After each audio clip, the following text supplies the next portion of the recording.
I think that the moment we switch on that system for alert or for emergency, we alter ourselves in some way. And all of that response that we have to an environment that we perceive as threatening or dangerous pretty much causes us to move out of balance. And when you're out of balance, you're in survival. And when you're in survival, you want to rush to get things done. You can't be present.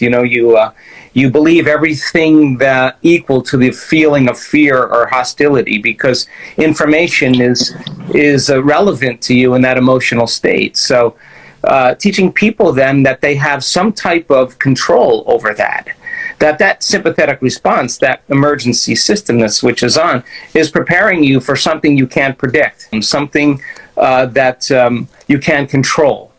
And that survival system causes us to move more into our animal nature. And we're tapping our body's vital resources for health and regeneration. So short term, it's great, but you keep doing it over and over again, you start becoming more and more conditioned to that rush of energy. So teaching people how to self-regulate, teaching them how to move back into the present moment, teaching them that they can shorten their responses. It's really not that you react. I mean, we all react. The question is, how long are you going to react for? Because if you keep that reaction going, then you can't perceive any change in your environment.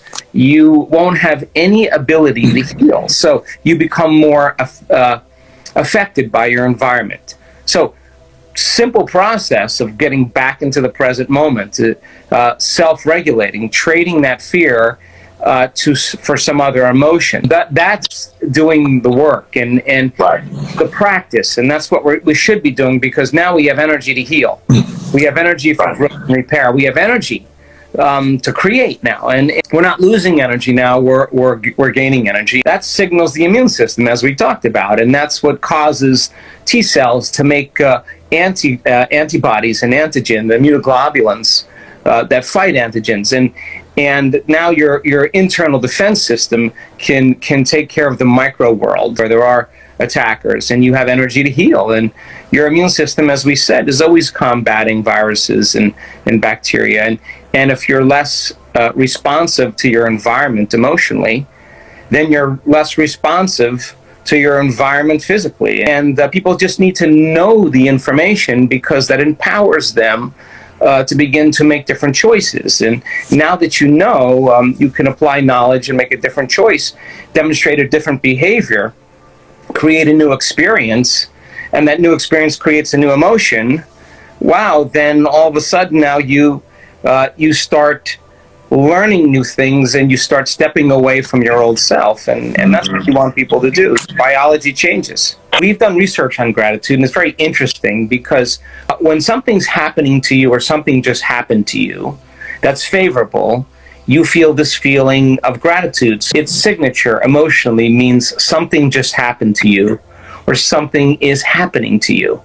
So your body is so objective that it doesn't know the difference between an experience in your life that creates an emotion and an emotion that you can fabricate by thought alone. To the body, it's so objective, it's exactly the same. So when people start to feel gratitude, their body is believing that something favorable is going to happen to them, has already happened to them. Emotional signature of gratitude is the perfect signature or the state of energy to receive. So when we begin to embrace our future and we feel gratitude for it, we will believe that future is more of a reality, because it's equal to the emotion that we're experiencing. But we're feeling the emotion before the actual event occurs. So gratitude, in a sense, you could use it to elevate your energy. And when you do, just 10, 15 minutes a day, you'll strengthen your immune system by 50%, because your body starts to put energy right in your heart center.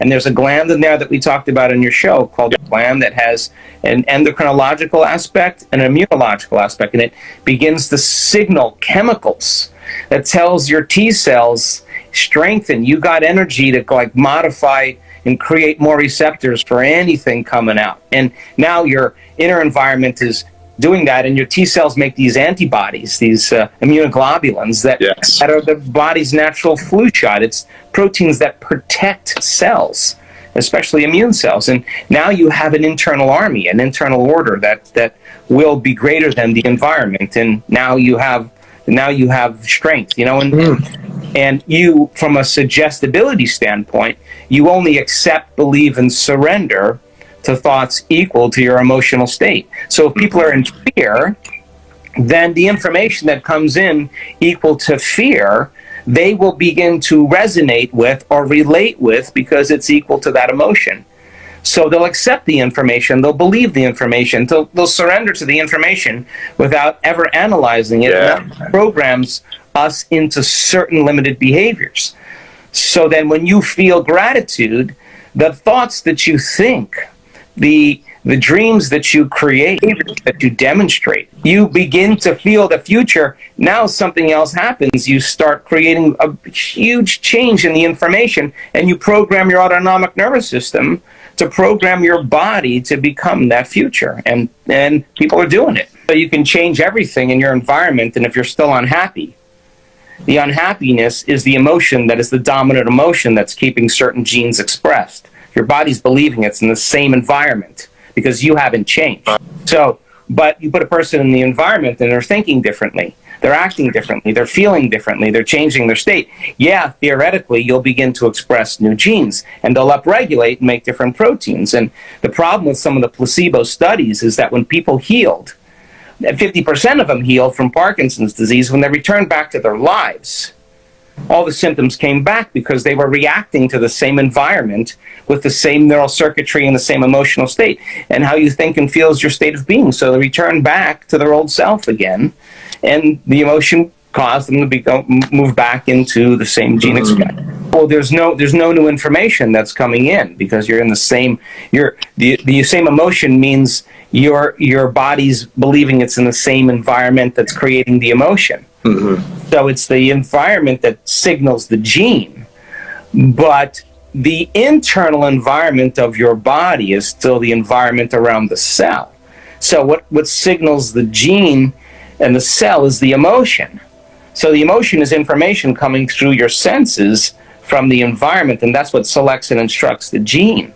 So then when you select and instruct the gene, you make a new protein. A new protein is the expression of new life. And so the gene begins to upregulate. So, but the person has to stay in that state, in that same emotional state. When you begin to marry a clear intention of your future with an elevated emotion, and the emotion that you're creating that future with is greater than the shock or the betrayal of the past, the stronger the emotion you feel, the more you pay attention to whatever you're imagining. And now you're beginning to condition your brain and body into the future. And the stronger the emotion, it's no longer the environment that signals the gene. The end product from the experience in the environment is the emotion. And you're signaling the gene ahead of the environment. And you're beginning to change before your wealth comes. You're creating wealth. You're not waiting for your healing to feel gratitude. You're creating health by changing yourself and becoming it.